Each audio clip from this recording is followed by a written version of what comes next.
Good afternoon. Welcome to Fierce Faith, Embodied Grace. We are on episode number 7. I am Kate Shipp. I'm a Christ-centered yoga therapist. I specialize in working with people in trauma recovery.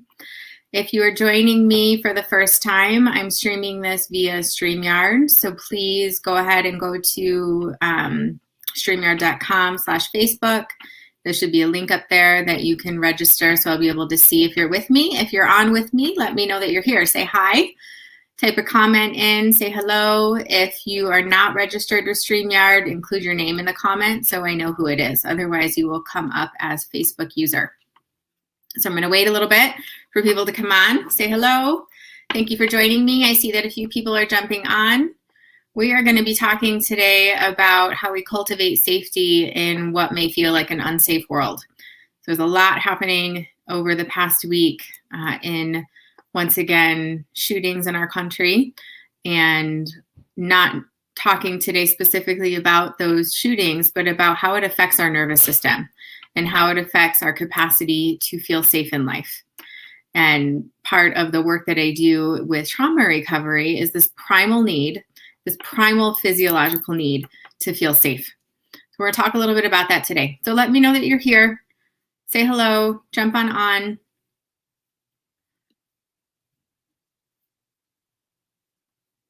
Okay. Hi there. I'm not sure who's saying hi. It says Facebook user. So just let me know who you are. If you're not registered with StreamYard, it's just going to show up as Facebook user. So feeling safe, right? Stephen Porges, the founder of the polyvagal theory, looks at safety as our primary physiological need. If you look at the hierarchy of needs in Pavlov's hierarchy of needs, we have safety and belonging and connection. In the work that I do as a yoga therapist, we're looking at the foundational development of the root chakra system, and looking at our safety, our security, and our stability, and where that's found. And what I have learned over the years in this work is when our safety is anchored into anything external, meaning in the world, in our relationships, in our jobs, in our homes, in our material items, in our important people in our life, then our safety will never feel completely secure. So we're going to have a little discussion today around how do we establish true safety within ourselves so that no matter what's happening in life, we don't feel completely overwhelmed by the fear, by the stress, by the things we cannot control day to day. So hello, let me know you're here. Say hi. I see people are jumping on. About a half-hour discussion today on feeling safe in an unsafe world. And I say that, and I know that title may seem a little startling to some people, but I'm going to preface it as this. A couple of years ago, when I was working with my trauma therapist, she said to me, "Is the world safe?" And I remember when she said it to me and kind of like sitting back against the couch that I was sitting on and really kind of abruptly receiving that question, is the world safe? And, she sat there quiet, just watching as I contemplated. And, intuitively, I knew she was waiting for me to say, no, the world is not safe. Okay. But I wanted to sit with it and say, what is this really about? And really focus and reflect on, what does it mean to feel safe? What does it mean to experience safety within my being, within my body, within the world? So I answered her. I said, no. I said, but my answer for being no is not from this, the world is always dangerous. When we're rewiring our nervous system, we want to rewire in more absolutes instead of possibilities. And so there is no absolute external version of safety. And that's what I said to her. I said, I can't say the world is always safe because there's things that happen, like what happened in Boulder yesterday. like what happened in Atlanta last week. So there's things that we can say and name. No, like the world is not always safe. Externally, things happen that we cannot control. All of 2020, right, with COVID, was a prime example of how things aren't always safe, how things can be taken away at any point in time. And then we feel this loss, we feel this grief, we feel this abandonment, we feel this, I want to grasp and control because I feel out of control inside of myself. And so when I was discussing this with her, I said, the world may not be safe, but what I've learned as an adult and over these past 5 years is I don't find my safety in this world. And she kind of tilted her head sideways and smiled and said, where do you find your safety? And I hesitated to answer because I didn't know what her belief system was.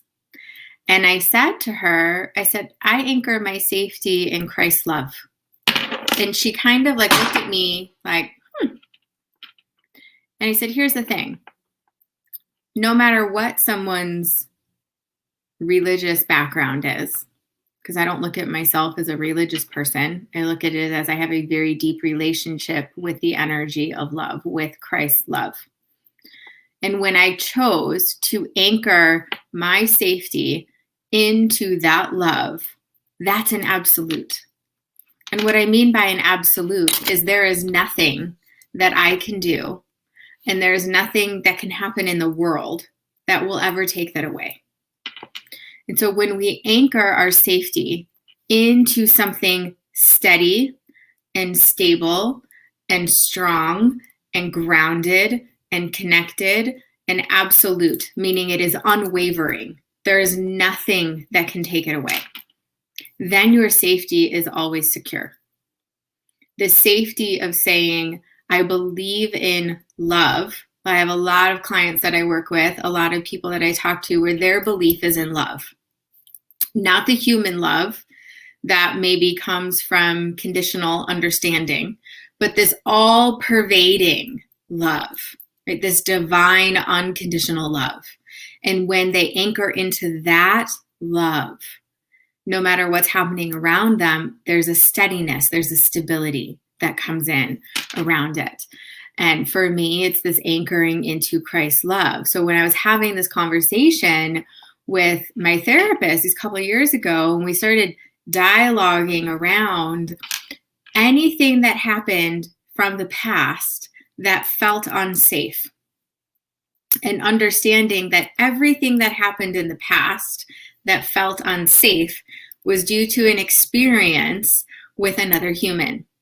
And so it would be very easy to then develop the story, which I did, that people aren't safe, that life isn't safe, because I was creating safety on an establishment of something that can easily be shaken.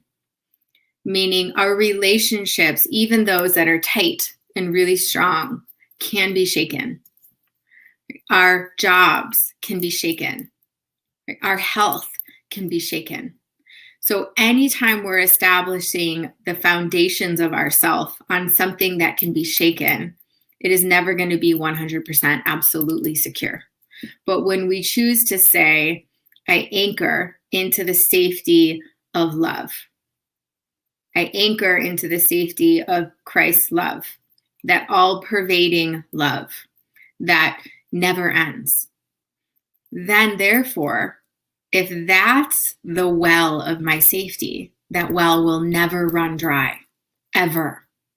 So we make this paradigm shift inside our nervous system and then inside our psyche that then says, my well of safety is always nourished by this foundation of love that lives alive in me. So it's something that's existing within yourself. It's not something external that you're grasping to control because life is stressful, because there's been a world event that rocks us to our core. We feel those things because we're human. So I feel the sadness, the sorrow, the pain, the anger, the moments of rage at why someone would do such awful things. And then I'm anchored in that primal safety of love that says, even if I feel this pain, I know I'm safe. And it's starting to establish the difference between the feeling of safety, which is an emotion that comes and goes. So one of my prior videos is this emotional roller coaster where emotions live alive in our nervous system for 90 seconds. And that our best efforts would just let the emotion roll itself out like you're on a roller coaster ride, and then it completes itself and it's done. But the tendency is that we get stuck in a story around the emotion. So if we can establish that feeling safe is not a constant, but being safe, because we're anchored into that love, is a constant. So I can feel fear and be safe, meaning I can make good choices. I can make a rational decision to engage or not engage in a situation, whether that is an experience of connectivity and healthy relationship, or whether an experience that says, I don't want to go here. So I'm going to choose to be safe and make a different choice. So I'm going to pause here for a moment. And hi, you guys. Hi, Brianna. I'm not sure who else is on here with me. Hello. If you're here, say hi. I see that some people have jumped on. Give me some information here, you guys, in the comments on your relationship to the experience of feeling safe within yourself and within life. What does that mean to you? If someone were to say, do you feel safe in life? So you guys know me, know I dive in really quick. I don't do a lot of snorkeling. I go scuba diving in, right? We're going to go in and we're going to explore these deeper understandings of what causes our suffering in life. We're going to go in and explore, why are we overridden with anxiety as a culture? Why are we so programmed in fear when we have the other available to us? And what do we need to do to make these shifts inside that say, I can choose differently. I can make choices that align myself with love, even though I feel afraid. I can make choices that say, I'm going to be discerning in how I engage with this situation so that I stay calm and clear and regulated. So I would love to hear, what does it mean when I say, how do you create safety in your life? What does that mean to you? Hi, Elise. Thank you for saying hi and letting me know that you're here. I choose to be safe, right? Some Facebook user, I'm not sure who that is, wrote, I choose to be safe, right? It's a choice, meaning this person is consciously choosing to take their power and invest it in safety, right? Invest it in things that help them to experience being safe in life. So by no means am I saying that this world is a horrible place. Please don't take it that way. There is so much beauty and love in this world. Unfortunately, our brain has a tendency, and this is just part of our neuroscience, to have a negative bias until we train it otherwise. Okay, we have a tendency to look for the things that could potentially trigger fear because of this programming that's been in our nervous system for so long. And the beautiful thing is, once we have a consciousness that says, I get to choose my thoughts, I get to choose my actions, I get to choose where I'm investing my energy every day, then our life starts to roll in a very different direction, because we're not giving our power away to something that's been fabricated for us over time. And instead we're saying, I'm going to take that power back. And even if there's things happening in the world that seem out of my control, I'm going to anchor that safety into love.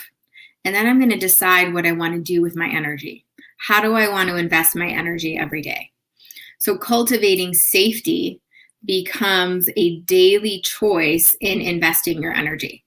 Am I going to invest my energy in the things that open my heart up to more life, connectivity, receptivity with other people that help you explore more of what life has to offer, or connectivity with people who are living in a lot of fear and really don't know how to move their energy out of it? Okay, so Vicki, hi Vicki, thank you for telling me that you're here. So Vicki was saying, I don't absorb. So there's a common teaching in energy medicine that says I am going to observe and not absorb. Right? And I heard this years ago from Sunny Dawn Johnston, who's one of my mentors, and it was life-changing around this understanding that if I absorb like a sponge the energy that's happening outside of me, then I will always feel chaotic inside of me. Instead, if I learn to observe, meaning I become neutral to what's happening outside, and then I allow this human experience, I feel very, very deeply the things that happen in this world. But I also understand that the more I align myself with love, the more I'm connected into this internal well of safety that's within me, that comes from a place of love, the more I'm able to help and serve the world. If I am overridden by fear and controlled by fear and absorbing fear, I'm of no use at all, right? So it's a conscious decision to say, even if there's things happening in the world that don't feel safe, I can embody the light of safety that lives within me. Elise, I choose to come back to my spiritual practice when I feel myself slipping into fear or anger. Beautiful. I remind myself that these thoughts are not of love. Yeah. Powerful internal awareness that says, I'm not these thoughts. And I'm aware of what my thoughts are doing, where they're aligning. Are they thoughts of fear? Are they thoughts of compassion? Are they thoughts of love? Are they thoughts of empathy and understanding? And then I get to choose what thoughts I'm thinking. I get to choose how I'm showing up. So our power lies in our ability to choose. In trauma recovery, that's a piece that has to be reclaimed, because oftentimes people will say, I don't feel like I have a choice. That because of what happened, my power of choice was taken away. And that's very true for a lot of people. As depending on what happened, there was a piece of their power taken from them, their power to choose. And so part of the recovery is reclaiming that power of choice. And that can be done process-based oriented with a facilitator, right? Best done through support and facilitation instead of on your own. Okay, so please seek support for that. If you're someone who struggles with feeling like you have a choice, with feeling like you can decide something differently for yourself, there may be some therapeutic support needed around that situation. Okay. Vicki saying it's happening for me, not to me. So some different opinions on that statement. And here's why. From a trauma recovery lens, that's actually very triggering for someone. So someone who has had sexual trauma, someone who's had emotional trauma, someone that's had physical trauma, saying it's happening for me is actually really, really damaging to their psyche and to their soul. Because there's certainly those things are not happening for them at all. And I will never agree that those things happen for someone. It's just like the statements, everything happens for a reason. I don't believe that that's true. I think every response happens for a reason. Because this happened, now I'm choosing this. Because this happened, now I'm going to make a different belief system for myself. Because this happened, now this.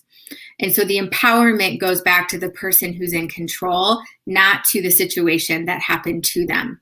So while I understand the statement, the wounding that statement has caused a lot of people over the years is another trauma. So we want to be mindful of sometimes these unintentional, beautiful statements can become spiritual bypassing and damaging to the nervous system when there's a trauma living in around that. So the feeling safe in the world, your root chakra birthing from safety, security, and survival and stability. And here's the interesting thing about this is the energy psychology of the root chakra develops second trimester in womb to 1 year of age. So we're talking unconsciousness. So much of our primal instinct and the way we show up in life is unconscious. So much of it is generational and ancestral patterning that we absorb when we're in utero with our mother. One of the things I always ask my clients to do, if it's available for them, is to consider asking their mother, if they have a connection to her, if she's still alive in this world, if they feel comfortable asking this, what was happening for her physically, mentally, emotionally, and spiritually when she was pregnant with you? What was happening in her physical environment? What was happening in her mental world? What were her thoughts? Emotionally, what was going on for her? And what was happening in her spiritual connection when you were in womb? That tells a lot about your unconscious programming, because that's where it was received. And then the second piece to that is, I don't know anybody who has a conscious memory, meaning their own memory of their first year of life. Okay? I don't know anybody that is able to, sorry, I have a hacker on the page, you guys. So I just deleted them. So hopefully that won't come back up. If it comes back up, I will block them. Okay. So I don't know anybody who has a conscious memory of their first year of life. There are a lot of people that I know that have been told stories of their first year of life, and these are the things that were happening. A child, a baby, who in their first year of life has their physical needs provided for, right? They have food, they're fed regularly, they have a safe place to live, they're comforted in their physicality of their environment, but they don't have emotional connection, will have some failure to thrive in their emotional development. A baby who has emotional connectivity, they're held all the time, they're loved, they're comforted, they're swaddled, they're cared for, there's a lot of skin-to-skin contact, there's healthy attachment, right? And then maybe they have to miss a meal here or there, right? Is going to have healthy emotional attachment development, which is going to help them create more safety in their life, okay? So this understanding that so much of how we're operating in this world is not from this place of intentional consciousness, meaning we don't know. We don't know some of the things that are driving us inside until we're met with a situation that then brings it to light. And this is where I get excited, and some people may question that word. I get excited sometimes when there's triggers, because our triggers give us so much access to potential healing. When we get triggered by something, it may not be in that moment, and I'm actually going to say not in that moment do we want to dive in and explore. We want to regulate the nervous system first. Bring yourself back into a calm, balanced state of being. And then get curious about what was the activator that caused the trigger. And what did that trigger present as symptoms in the body? What did it present as in terms of sensations? And if we follow those sensations inward, if we follow and track them somatically, meaning in your body, right, there's wisdom there. There's wisdom waiting to be felt. There's wisdom waiting to be heard. There's wisdom waiting to be birthed into this higher consciousness. And oftentimes that wisdom has been sitting idle. And the only reason why now it's kicked up is because there was an activator. Something caused it to shake.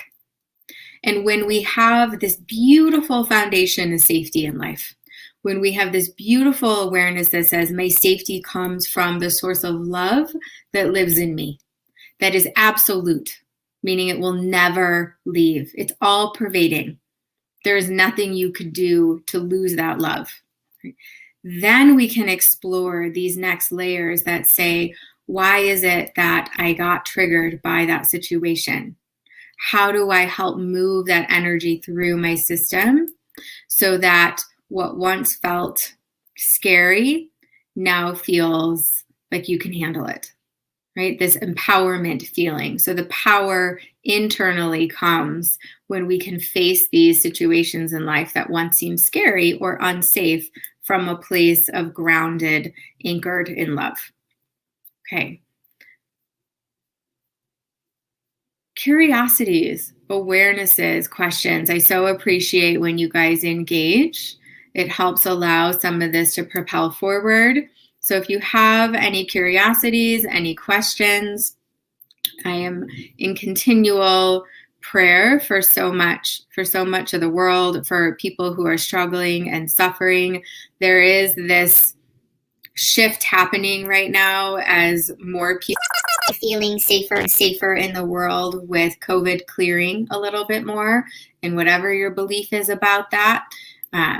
Not going into that here, but people choosing to be vaccinated, some choosing not to, people who are just realizing that there's some sort of shift happening, right? And then now we have these other events that have occurred in the world that are reminding us again, maybe it's not as safe as I thought. Maybe these different experiences that I think about day to day could have some risk involved, right? And it's not that we disengage from life. We want to engage from this understanding that when we are embodied love, meaning we are birthed and rooted in this love, then we have an internal defense system that is stronger than anything the world can throw at us. If we allow that to live alive inside of us, if we allow that love to be embodied, if we allow that higher consciousness of, we could call it our higher self, some people will call it Christ, we'll call it Christ consciousness, we'll call it universal love. I've had some call it this source of intelligence that's alive within them. All different understandings of the same concept that says when we are birthed in love and abide in love, we can meet what seems like an unsafe world in a very, very different way. And we can establish our presence as a human from a place of love and experience the gifts of our feelings, right? That we are gifted with the ability to feel sadness because something hurt our heart. We are gifted with the ability to feel joy because something touched us so deep within our heart that we are elated and just brightened up in that joy. And these are gifts of being a human. And part of our humanity is also this perfect divinity, right? We are perfectly human and perfectly divine at the same time. And it is our soul's ability to connect to this love that we then can establish a different relationship to the world at large, meaning we don't allow the external to determine how the internal feels, because the external will always be outside of your control. Okay. Julie. Hi, Julie. I'm glad you're here. It brings peace and hope when all around us is in turmoil. It does. It is a sense of hope that says love will always prevail. That says even if there's so much fear and suffering and pain, love is real. Only love is real. So some people know this, some don't. I used to do a lot of mediumship with clients, and I don't do that anymore. It's not part of my current offerings. But when I was doing a lot of mediumship almost every day with clients, the greatest message that would come through over and over and over again was that love lives on and that fear isn't real. Not that the feeling of fear isn't real within us as a human, but that the full experience of fear is something that was human created and ego driven to try and control us from remembering that we are love. And so these loved ones and these different guides and angels would come through and give these amazing messages that said, only love is real. And that when we find ourselves in this space of fear, we are functioning out of an energy that was created for control. And when we can allow ourselves to connect back in to the source of love that lives alive within each of our hearts, this divine spark, then we can create a different relationship with the world. And it was amazing how every time in these sessions, these messages would start coming in various ways, because everyone's loved one gave it a little bit differently. But that was the all-pervading message, aside from the personal messages that would come through, was that if you're trying to find your safety in the world, you will never find it. But if you choose to find your safety in the source of love that lives alive within you, that birthed in you when you came into this life, you will always have an anchor of safety. And what I tell myself all the time is like an anchor that drops into the ocean, right, to stop a ship from going out too far to sea, right? It's not that they won't experience the waves. It's not that the boat isn't going to experience the waves on the ocean, but they're not going to be swept away in the storm. There is something stronger stabilizing that to be able to withstand whatever storm is coming. And we have that offered to us. We have that ability to say, I am anchored here. I am choosing to be a source of love, to embody love, even if I'm experiencing fear, even if I'm angry, even if these horrible things are happening. I am going to make the conscious choice to anchor into that safety of love that lives within me, and then make a rational decision on how to move forward. Vicki, you're welcome. Okay, so we're just about at time. Are there any other comments, questions? If you've joined, let me know that you're here. My invitation to each of you is to allow yourself the gift of anchoring into love as your source of safety, whatever that love is for you. If it's the love of God, the love of Christ, the love of the mother, right? The love of the universe, whatever that is, and you physically feel yourself anchoring into that peace, right? Into that establishment of that source of love that lives alive in you. And then notice, as you make that choice, how your awareness of the external world starts to naturally shift and change, because your safety will always be available for you then. You are secured and stable in the safety of love that lives inside. The world does not provide that level of safety, but the absolute source of love within you does. Hi, Michelle. Hi, Cindy. Someone's saying, hi, Kate, I've learned to yield when those moments appear and close it with love. Beautiful. So there's that pause, right? In yoga, we call it the pause. Like, I'm able to pause when those moments happen. And then the word was close it. I think of like being sealed in love. Okay. Hi, Jennifer. So we're about at the end for today, you guys. So I invite you to watch it back on replay. If this type of talk is interesting to you, make sure that you hit the notifications on the live so you can be notified when I come on live. I do offer out a monthly newsletter that has a little bit of just a dialogue, little letter offering, and then any events or workshops. So you can go to my website to sign up for those. I'm putting it in right now, kateschiff.com. It will pop out to be able to sign up for newsletters as well. I'm also going to be launching soon a new class that will only be available for my email newsletter list sign up. So if you want to be notified, it's going to be a Zoom-based offering. I'm not announcing what it's going to be on yet. That will be coming soon, but you do need to be on my email list to be able to receive it. I'm not going to be launching it on social media. So please be sure to sign up for that. Right? If you've watched on replay, please type in replay. Let me know that you listened. Maybe share an insight or awareness that you're taking away from today.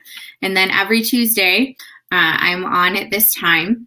And in my Facebook page, my group, I'm also on my YouTube channel. It streams there. And then the third Tuesday of every month, my dear friend Melissa Corder and I go live, and it's also streamed on my pages. So I'm wishing you all a very, very blessed, beautiful day.